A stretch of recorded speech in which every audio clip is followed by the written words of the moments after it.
Hey guys, BadInfos here, and today I'll show you all the features in Minecraft 1.14. Let's go! Lots of new blocks and items were added. We have bamboo. It can be found in jungles and chests around the world. They can be farmed with bone meal and can grow up to 16 blocks tall. You can plant them in flower pots and give them to the new mob, the panda. But more on that later. And lastly, they can be used to craft sticks. Many new slabs there and wall variants were added to many of the already existing blocks in the game. Similarly, new variants of signs were added from some already existing wood types. Right-clicking with dice on them now changes the text color. You can click on individual parts of the text and also copy and paste words on it. Book and quill is very similar. They go up to 100 pages now, and just like signs, you can copy, paste, click on individual parts of the text, and you can also select text with your cursor. The loom is a new block as well. It's used to easily craft banners. You place paper, dye, choose a pattern and you craft it. Previous crafting recipes were removed from the game. Grindstones are new. They're used to combine two damaged items into one and remove enchantments, giving you back some of the experience used when enchanting them. You can no longer combine items in your inventory. Blast furnaces are new. They act just like a furnace, but smelt items much faster. Smokers are new, which again are just like furnaces, but are used to cook food much faster than regular old furnaces. Cartography tables are new. They're used to clone,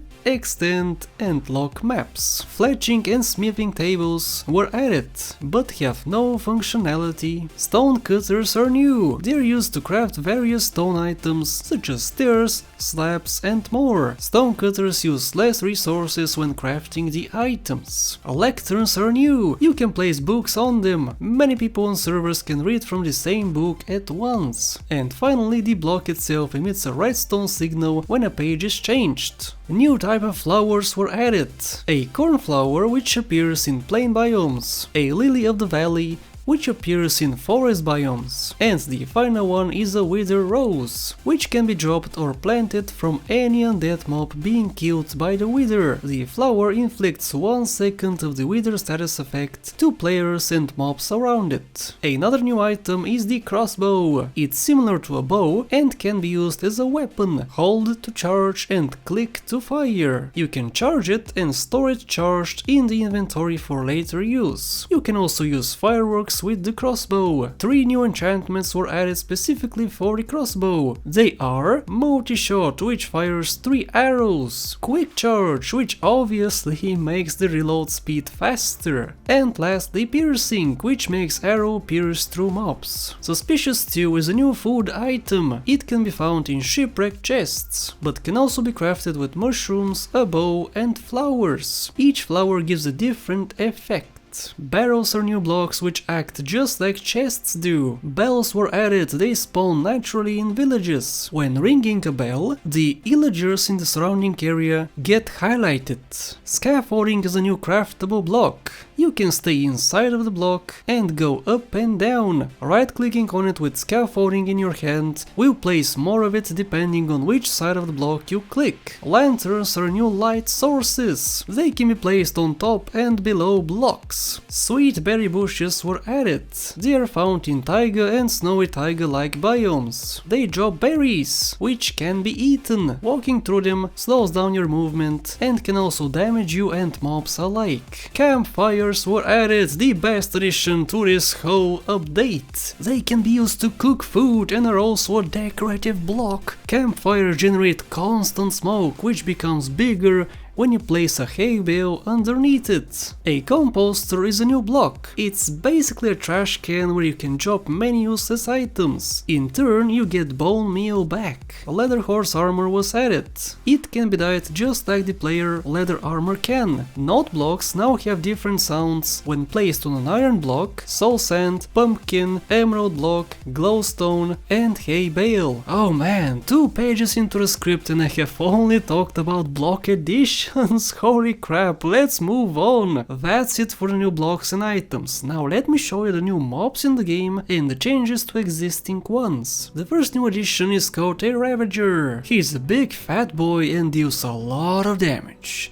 He is part of the new raids in the game, but more on them later. They destroy crops and attack villagers. Pandas were added, they are breedable, eat and drop bamboo when killed. Pandas have different personalities and can have a variety of different faces. They can roll around and look silly sometimes. Pillagers are also a new mob, which are a part of raids. They have crossbows, which they drop when killed. Creepers can now drop music discs when killed by strays too, not only from regular skeletons. Ocelots are now completely useless because they cannot be tamed and are a separate mob from cats. Speaking of cats, lots of new breeds were added.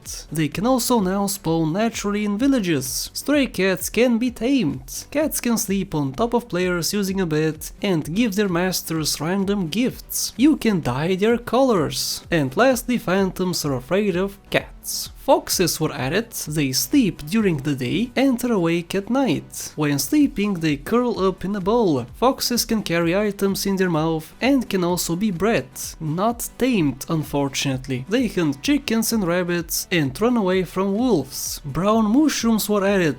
A red mushroom gets converted into a brown one after being struck by lightning. You can feed them flowers and then milk them for suspicious stew. When generating a new village, an iron golem will always be present. A new type of llama was added. It's called a trader llama. These new llamas spawn alongside the new type of villager, a wandering trader. They appear randomly around the world and provide a variety of traits which are limited.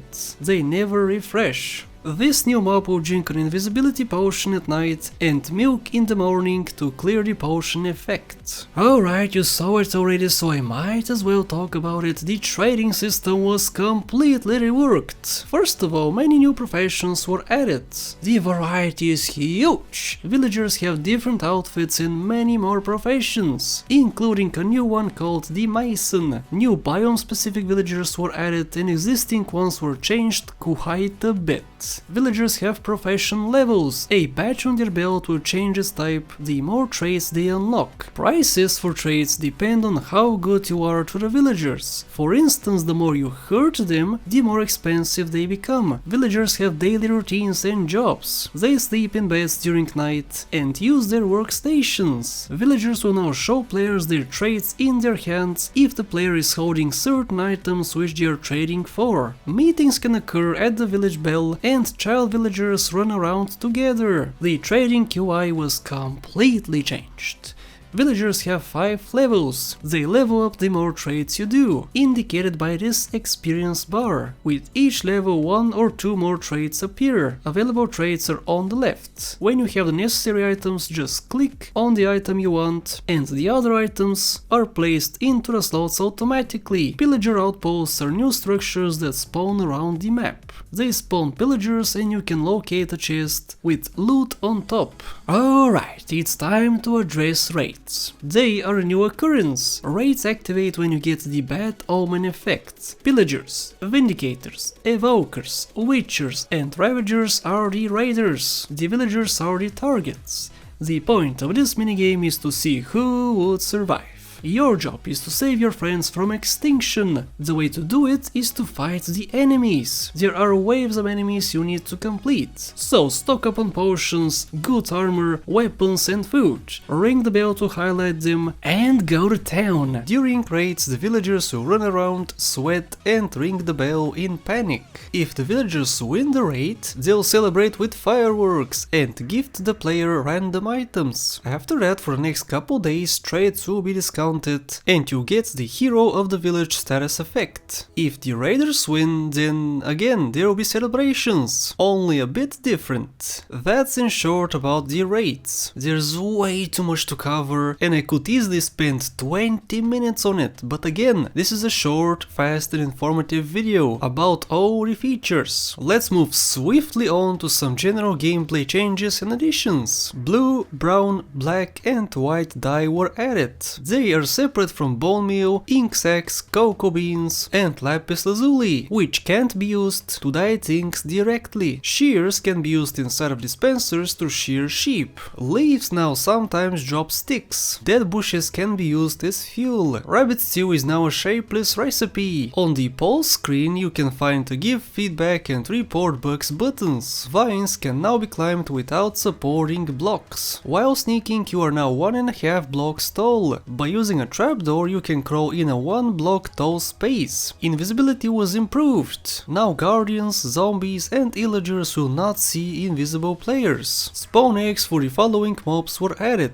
Panda, Pillager, Wandering Trader, Trader Llama, Fox and Ravager. There's a new loading animation when generating a new world. Paintings can now be animated. Particles can now be individually changed outside the game too. Glass now acts as a solid block, meaning that you can place redstone and torches on it. TNT now has a 100% drop rate. New advancements were added and some were changed. The new ones are: All Betsy, shoot a crossbow. Who's the pillager now? Kill a pillager with a crossbow. 2 birds, 1 arrow. Kill 2 phantoms with a piercing arrow. Are ballistic. Kill 5 unique mobs with 1 crossbow arrow. A complete catalog. Tame O cat variants. Voluntary exile. Kill a raid captain, hero of the village. Successfully save a village from a raid. The advancement changes are: how did we get here? Now requires saturation and blindness too. The requirements for the parrots and the bats and best friends forever were changed from ocelots to cats. 2x2 now requires pandas, and the requirement from ocelots is changed to cats. Monsters hunted no longer requires bears. Where was this 2 years ago when I spent 3 hours searching for this f***ing polar bears? And lastly, polar bears no longer trigger the monster hunter advancement. When the narrator is turned on, he can narrate the buttons when you hover over them. The keyboard can be used to navigate the menus. This is pretty obvious, but every single texture in the game was changed. And guys, this is pretty much it for all the additions and changes in the game. What's left are some technical things like NBT tags, commands and other map maker additions, which I have no knowledge of and won't even pretend to have, so I'll not discuss them here. It took a while to squeeze these 42 pages of text into 5.5 pages, so I hope it was worth the effort, and that this video helped you guys out. It certainly will help me 5 months down the line when I forget half the things I said just now. But anyways guys, thank you so much for watching, and a special thank you to all my Patreon supporters: Alex Chavez, Enrico Torres, Scumbag Yayo and everyone else listed here. Hope I helped, and I'll see you in the next update video.